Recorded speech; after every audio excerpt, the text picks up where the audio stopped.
असल में जो हमारी एक्साइटमेंट है जी।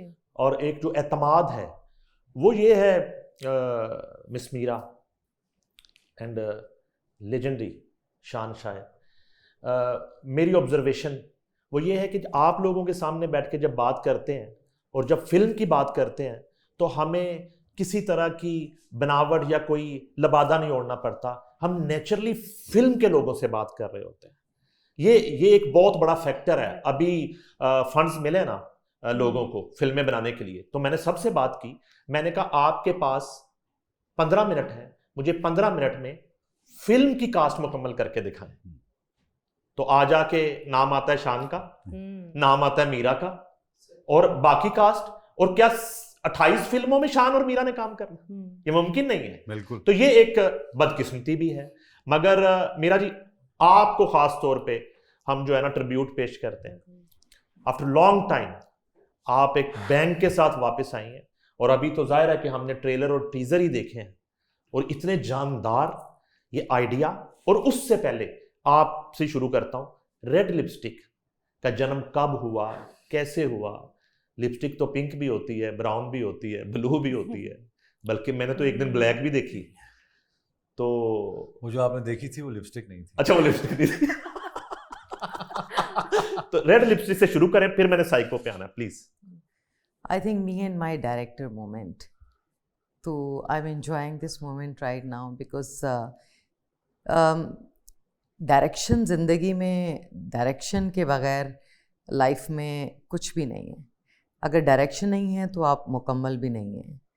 तो आई थिंक वो बताएं जो रेड लिपस्टिक का जो बड़ा अच्छा उन्होंने आपने जो कंपनी का सोचा वो बताएं। आइडिया कब आया, कैसे आया, किसका आइडिया था? कंपनी का ऐसा कि शान साहब ने मुझे कहा कि कुछ इन्हीं का आइडिया था और कि किस तरह से कंपनी बने। और मेरा मकसद ये था कहने का कि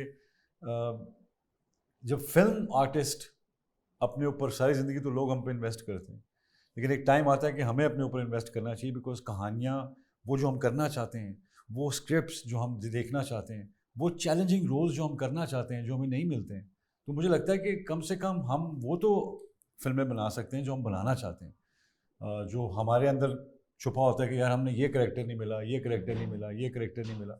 सो आई थिंक इस एज में आके या इस लेवल पे आके आपको ज़रूर उस कारोबार में री इन्वेस्ट करना चाहिए जो रील की हड्डी है आपकी फेम की, लोग आपको जानते हैं फिल्म की वजह से।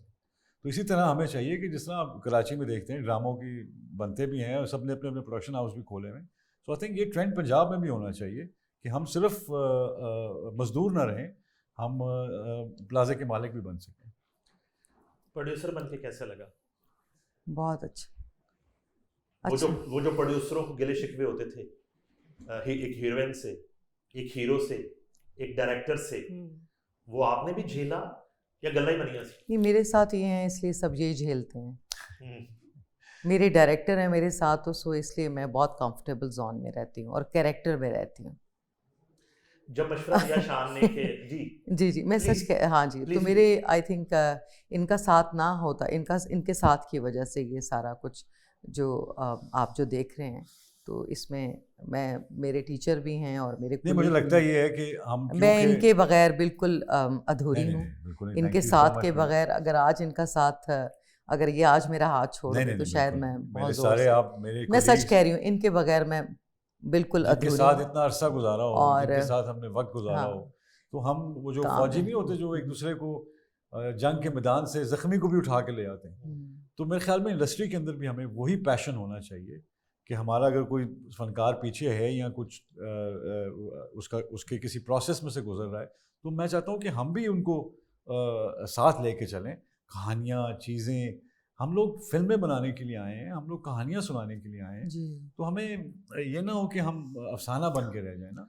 फिल्म बनती थी ईदों पे, और ये जो डेज हैं, ये चांद रात है, सुबह ईद है, फिर टरू है आगे, ये ईद से एक वीक पहले तो आप लोग हीरो हीरोइन तो इजी हो जाते थे, आराम से अपनी शॉपिंग की, एंजॉय किया, दुआ की अल्लाह ताला कामयाब करे फिल्म। आप लोगों ने तो कैमरा क्लोज होने के बाद काम शुरू किया, जो मैंने नोट किया है, इससे पहले मैंने ये देखा नहीं है। और आसानी से शान पूरे मुल्क में घूमे जाके, नहीं, माशाल्लाह कराची गए हैं, अभी इस्लामाबाद जा रहे हैं। अभी हम डिफरेंट सिनेमास में जहाँ साइको लगी है और साइको जहाँ जहाँ पे दिखाई जा रही है, जिन सिनेमा हॉल्स में हम अब साथ जा रहे हैं, वहाँ पर विज़िट करेंगे, आवाम से मिलेंगे, लोगों का रिस्पांस चेक करेंगे, लोगों से पर्सनली मिलेंगे जाकर। तो मेरे ख्याल में जो इतना हम ईदी हमने दी आवाम को, और वो इतने प्यार से उन्होंने हमारी फ़िल्म को देखा, फ़िल्म को सराहा, फ़िल्म को प्यार दे रहे हैं माशाल्लाह माशाल्लाह। तो इसलिए शान साहब कह रहे थे, और हम सब पूरी टीम जो रेड लिपस्टिक की सारी टीम है, तो हमारा भी फ़र्ज़ बनता है कि हम उनसे जाकर उनके सिनेमा हॉल्स में लोगों से मिलें। मैंने ना शान साहब को मोटिवेट करते देखा है अक्सर जी मुलाकातों में अपने स्टार्स को, कि जी। इंतज़ार करने की बजाय और गिले शिकवे करने की बजाय आप की अगर कैपेसिटी है तो आप खुद प्रोडक्शन करें, प्रोडक्शन में आए। मैं अक्सर हमारी बात भी होती है, ये साइको का आइडिया किसका था, किसने डिसाइड किया, फिर ये कहाँ से आगाज हुआ, वो कौन सा दिन था जब शान साहब से आपकी डिस्कशन हुई या उन्होंने आइडिया दिया, ये कहाँ से आया साइको? और फिर थोड़ा सा बताएंगे। आपने कोशिश की कि वो फिल्म से पहले ही लोग कोई आपके मिजाज से जोड़ लें इस टाइटल को, ये क्या जी, मुझे जब मीरा आई, और मैं ये ज़रूर कहूँगा कि एक्टर जब अपने आप को चैलेंज करता है तो वो सबसे बेहतरीन स्टेज होती है उसकी। जब उसमें वो ग्रोथ के अमल में जाता है, इवॉल्व करता है एज एन एक्टर, जब अपने वो एक स्टिग्मा में से निकल जाता है कि जी मेरे बाल ठीक हो, मेरा फलां ऐसा हो, मैं खूबसूरत लगूँ। खूबसूरती के ज़ुमरे से जब आप निकलते हैं और कहानी के ज़ुमरे में आते हैं तो आप आर्टिस्ट बन जाते हैं।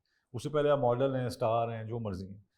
जब आप कहानी का हिस्सा बनते हैं और कहानी को अपने ऊपर चढ़ाते हैं, तब आपको नज़र आता है कि ये एक्टर है और ये स्टार है, ये आके टर्न करेगा, लोग फायर करेगा, लोग तालियां बजाएंगे, चले जाएंगे।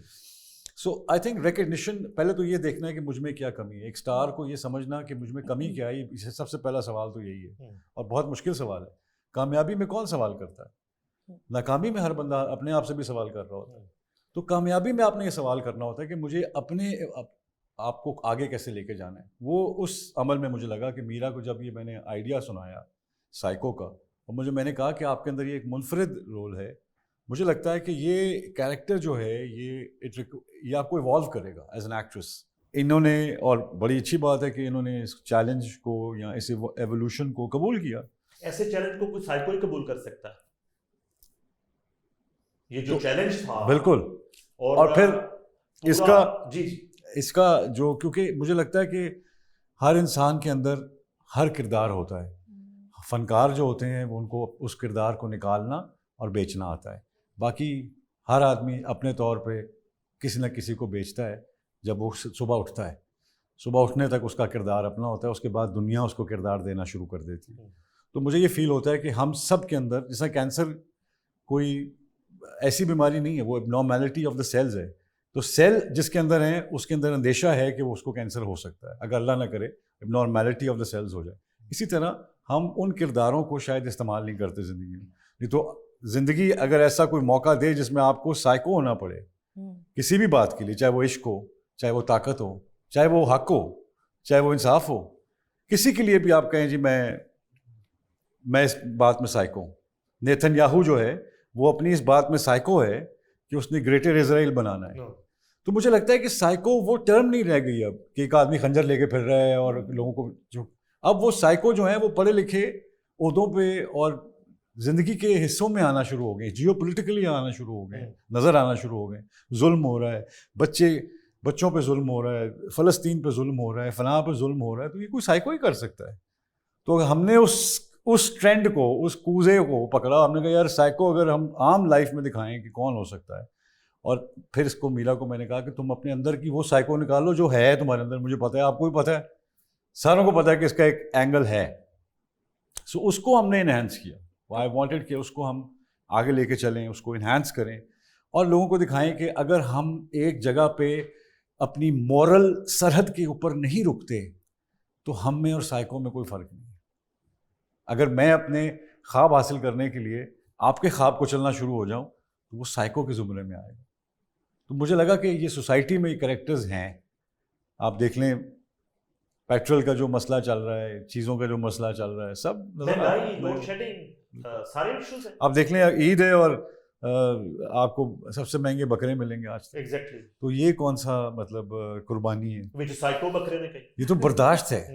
मुझे लगता है कि आपको बर्दाश्त करनी पड़ती है कुर्बानी। नहीं तो अगर आप अमेरिका में हो तो आपको वो क्रिसमस पे सेल लग जाती है, हर चीज़ सस्ती कर देते हैं 50%, चाहे वो क्रिसमस ट्री क्यों ना हो।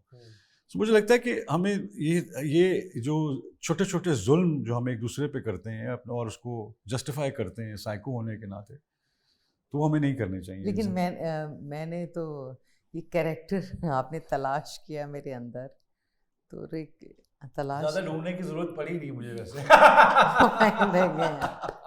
मैं उसी पे आना चाह रहा था कि नहीं वैसे अब ऐसे क्यों वो है करेक्ट। मैं उसी पे आना चाह रहा था कि आप अच्छा, इतने जबरदस्त अब इस जिंदगी के बाद आपने मुझे इतना बड़ा ये माशाल्लाह सितारा इम्तियाज दे दिया, तो अब आगे जिंदगी में मुझे रियल लाइफ में कौन झेलेगा? नहीं, ये तो अब आपका जो नेक्स्ट स्क्रिप्ट है वो बिल्कुल डिफरेंट है। अच्छा, तो फिर वो कैरेक्टर बदल जाएगा। हाँ। शान ने तो साइको ढूंढ ली ना, अच्छा, अब आप कोई साइको ढूंढ लेंगे। नहीं, मैं बहुत खुश हूँ। I am so happy and इस कैरेक्टर को परफॉर्म करते हुए, और अभी भी इस मोमेंट में साइको के किरदार को मैंने बहुत इन्जॉय किया। और सीरियसली अगर ये किरदार सिर्फ ये मेरा डेडिकेट मैं करती हूँ। नहीं, उसकी वजह है, मैं आपको वजह बताता हूँ। ये इसलिए नहीं कि मैं कोई तवीज़ बांधता हूँ, वो इसलिए है कि एक एक्टर दूसरे एक्टर के अंदर घुस के उसके अंदर से वो किरदार निकाल सकते हैं। तो मैंने इनको सिर्फ इनके अंदर का बसता हुआ जो किरदार है उसको सिर्फ इन्हांस किया कि यार थोड़ा इसको ऐसे करके देखो, थोड़ा ऐसे करके देखो।